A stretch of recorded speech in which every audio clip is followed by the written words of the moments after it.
नमस्कार दोस्तों, आज की वीडियो में आपका स्वागत है। मैं हूं आपका दोस्त दिव्यांशु और आज की वीडियो में हम बात करने वाले हैं 23 जुलाई से लेकर 25 जुलाई के बीच में ओपन होने वाले दो अपकमिंग आईपीओस के बारे में, जिसमें पहला आईपीओ है इंडीक्यूब स्पेसिस जिसका इशू साइज है 700 करोड़ का और दूसरा आईपीओ है जीएनसी इलेक्ट्रॉनिक्स जिसका इशू साइज है 460.43 करोड़। तो आज की वीडियो में हम डिटेल में डिस्कस करेंगे कि इनमें से किन आईपीओ में अच्छा लिस्टिंग गेन बन सकता है और इनमें से कौन सा IPO medium to long term के लिए इन्वेस्टमेंट के लिए अच्छा होगा। इसके अलावा पर्सनली मैं अपना ओपिनियन भी शेयर करूंगा कि किस आईपीओ में मैं अप्लाई करने वाला हूं और किसको मैं अवॉइड करने वाला हूं। लेकिन दोस्तों, एक डिस्क्लेमर कि ये वीडियो केवल एजुकेशनल पर्पस के लिए है और जो भी मैं अपना ओपिनियन शेयर करूंगा वो कोई बाय एंड सेल रिकमेंडेशन नहीं है। आज की वीडियो में हम इन दोनों ही आईपीओ का डिटेल में ब्रेकडाउन करेंगे। हम कंपनी के बारे में जानेंगे, इनका बिजनेस मॉडल समझेंगे, इसके अलावा कौन कौन उनके कॉम्पिटिटर्स हैं उसके बारे में बात करेंगे। हम कंपनी के फाइनेंशियल्स पर बात करेंगे और इन आईपीओस के पॉजिटिव्स एंड नेगेटिव्स भी चेक करेंगे। इसके अलावा हम चेक करेंगे इन दोनों आईपीओस के सारे important dates and details and latest day market premium. तो बने रहिए वीडियो में एंड तक, क्योंकि अगर इस वीडियो को आप पूरा देख लेंगे तो इन दोनों आईपीओस को लेकर आपकी सारी कंफ्यूजन दूर हो जाएगी। तो चलिए बिना देर किए आज के वीडियो स्टार्ट करते हैं। लेकिन वीडियो स्टार्ट करने से पहले एक छोटी सी रिक्वेस्ट रहेगी कि इस वीडियो को अभी से लाइक कर दीजिए और अगर चैनल पर पहली बार आए हैं तो चैनल को सब्सक्राइब कर लीजिए। तो सबसे पहले हम डिस्कस करने वाले हैं इंडीक्यूब स्पेसिस के आईपीओ को। तो इंडीक्यूब स्पेसिस की 2015 में शुरुआत हुई थी और ये एक manage tech driven sustainable office space provider है। ये कंपनी मॉडर्न बिजनेसेस के लिए फ्लेक्सिबल वर्क स्पेसेस बनाती है, जैसे corporate headquarters, branch offices and hybrid setups. सब कुछ custom interiors, premium amenities and support services के साथ होता है। इंडीक्यूब के पास 15 सिटीज में 115 सेंटर्स का नेटवर्क है और सिर्फ पिछले 2 सालों में इनके पास 41 नए प्रॉपर्टीज ऐड हुए हैं और 5 नए सिटीज में इन्होंने एक्सपैंड किया है। मतलब काफी एग्रेसिवली कंपनी ने ग्रो किया है। अगर इंडस्ट्री आउटलुक की बात करें तो इंडिया में फ्लेक्सिबल वर्कस्पेस का जो मार्केट है वो 2028 तक 9 बिलियन तक पहुंचने का अनुमान है, जिसमें 15% CAGR से ग्रोथ होगी। तो चलिए इस आईपीओ के डिटेल्स के बारे में बात कर लेते हैं। तो जुलाई 23 से लेकर 25 के बीच में ये आईपीओ ओपन रहेगा। Face value 1 rupees per share है। Price band 225 to 237 rupees per share है एंड 63 शेयर्स का यहाँ पर एक लॉट होगा। टोटल इशू साइज है 700 करोड़ का एंड फ्रेश इशू यहाँ पर 650 करोड़ है एंड केवल 50 करोड़ यहाँ पर ऑफर फॉर सेल है। अगर आप इस कंपनी के एम्प्लॉय हैं तो 22 रुपीज पर शेयर का यहाँ पर एम्प्लॉय डिस्काउंट मिलेगा। अगर हम रिजर्वेशन की बात करें तो QIB के लिए 74.84%, HNI के लिए 14.97% एंड रिटेल इन्वेस्टर के लिए 9.98% का यहाँ पर कोटा रखा गया है एंड रिटेल इन्वेस्टर मिनिमम यहाँ पर 1 और मैक्सिमम 13 लॉट्स के लिए अप्लाई कर पाएंगे। अब चलिए इस आईपीओ के पास्ट फाइनेंशियल्स को देख लेते हैं। तो अगर हम पॉजिटिव्स की बात करें तो रेवेन्यू में एक स्टेडी ग्रोथ दिख रहा है और पिछले 3 सालों में 83% का जंप हमें यहाँ पर देखने को मिला है। इसके अलावा FY25 में जो EBITDA जंप हुआ है वो 263 करोड़ से लेकर 660 करोड़ हुआ है। यहाँ पर ऑपरेशनल एफिशिएंसी जो है वो इंप्रूव होती दिख रही है। इसके अलावा बोरोइंग्स 2024 में कम किए गए हैं, लेकिन 25 में फिर से थोड़ा सा बढ़ गया है। मेजर कंसर्न्स के बारे में बात करें तो कंपनी अभी लॉस मेकिंग कंपनी है और 2025 में 139 करोड़ का यहाँ पर नेट लॉस हुआ है। इसके अलावा नेटवर्थ 2025 में फिर से नेगेटिव हो गया है and high capex and expansion phase में होने के कारण कंपनी की जो प्रॉफिटेबिलिटी प्रेशर है वो बढ़ गया है। अगर KPIs को चेक करें तो मार्केट कैप 8500 करोड़ के आसपास है। अर्निंग पर शेयर जो है वो 6.96 रुपीज है। पी जो है वो माइनस में है 59.52 और पोस्ट आईपीओ जो पी है वो 1160 के आसपास हो जाएगा। रिटर्न ऑन नेटवर्थ जो है वो भी माइनस में है एंड EBITDA मार्जिन भी माइनस में है। प्राइस टू बुक वैल्यू 5.62 है। अगर पीएस से इसको कंपेयर करते हैं तो इसका मेजर कॉम्पिटिटर है ऑफिस स्पेस सॉल्यूशंस, जो कि एक प्रॉफिटेबल कंपनी है, लेकिन उसका पी भी काफी हाई है 66.66। अगर कंपेयर करते हैं तो ऑफिस स्पेस यहाँ पर बेटर कंपनी नजर आती है फाइनेंशियल्स के मामले में देखें तो। इसके अलावा अगर हम एंकर इन्वेस्टर्स को चेक करते हैं तो एंकर इन्वेस्टर्स के थ्रू कंपनी ने 314 करोड़ यहाँ पर जुटा लिए हैं। चलिए अब नेक्स्ट बात करते हैं हमारे अगले आईपीओ के बारे में। सो अगला आईपीओ है जीएनसी इलेक्ट्रॉनिक्स, जो कि 2006 में इनकॉर्पोरेट हुई थी। जीएनसी इलेक्ट्रॉनिक्स एक रिफर्बिशिंग कंपनी है जो कि laptops, desktops and ICT devices को रिफर्बिश करके कस्टमर्स को सेल करती है। रिफर्बिशिंग का मतलब ये है कि ये पुराने इलेक्ट्रॉनिक डिवाइसेस जैसे कि लैपटॉप या डेस्कटॉप्स को रिपेयर करके फिर से यूजेबल बनाती है और उनको सेल करती है। कंपनी इंडिया के साथ साथ USA, यूरोप, अफ्रीका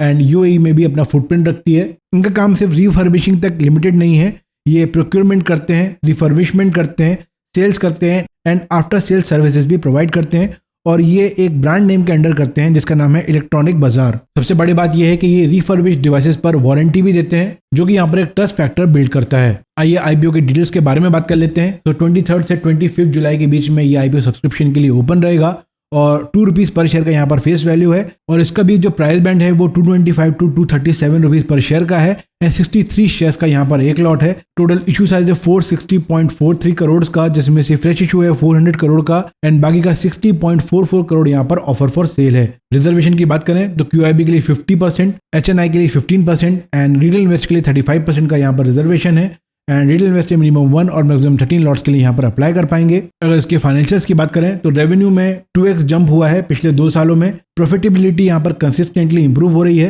पैट जो है वो 23 करोड़ से लेकर 69 करोड़ तक पहुंच चुका है।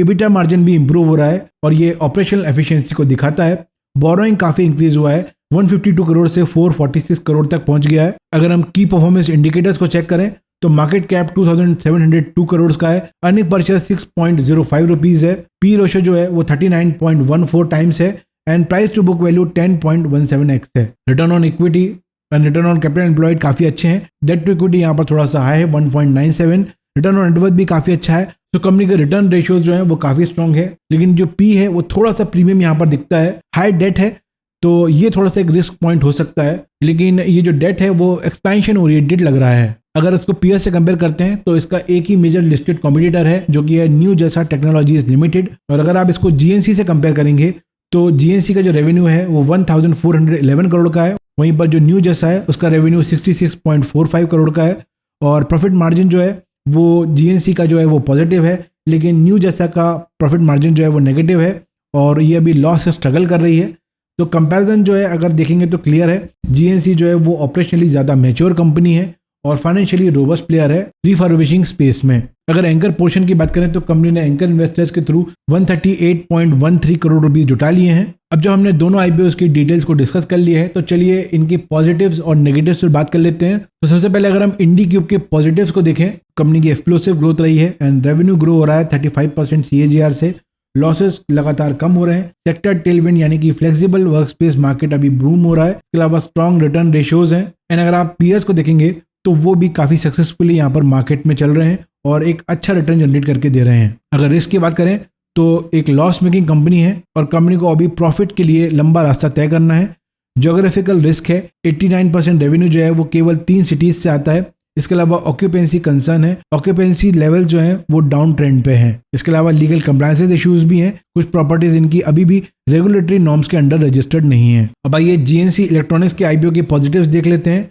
तो इंडिया का नंबर 1 रिफर्बिश प्लेयर है, सस्टेनेबल मॉडल में काम करता है जो कि ई वेस्ट को रिड्यूस करता है और बजट फ्रेंडली टेक देता है। इसके अलावा स्ट्रॉन्ग ब्रांड टाइप है, माइक्रोसॉफ्ट, HP, लेनोवो जैसे ब्रांड के साथ इसका टाइप है, कंसिस्टेंट फाइनेंशियल्स हैं and end to end operations से प्रोवाइड करता है। अगर रिस्क की बात करें तो लैपटॉप पर ज़्यादा डिपेंडेंसी है, 75% जो रेवेन्यू है वो लैपटॉप के थ्रू आता है। तो अगर कोई ट्रेंड में चेंज आता है तो इनको थोड़ा सा रिस्क यहाँ पर हो सकता है। वर्किंग कैपिटल यहाँ पर काफ़ी हैवी है, इन्वेंट्री टर्नओवर यहाँ पर डाउन हुआ है। इसके अलावा कंपनी पर डेट ज़्यादा है, डेट टू इक्विटी 1.92 है। प्रोडक्ट की परसेप्शन को लेके भी रिस्क है, रिफर्बिश आइटम्स को बहुत ज़्यादा ट्रस्टवर्थी नहीं माना जाता है और इसके अलावा अनलिस्टेड स्पेस में भी इनके काफ़ी सारे कॉम्पिटिटर्स हैं, तो कॉम्पिटिटिव मार्केट है। अब चलिए इन दोनों आईपीओस के latest grey market premium check कर लेते हैं। तो सबसे पहले अगर हम IndiCube स्पेसेस के ग्रे मार्केट प्रीमियम की बात करें तो 32 रुपीज़ का ग्रे मार्केट प्रीमियम चल रहा है, यानी कि एस्टिमेटेड लिस्टिंग प्राइस हो जाएगी 269 रुपीज़, मतलब यहाँ पर करीब 13.5% का गेन हो सकता है।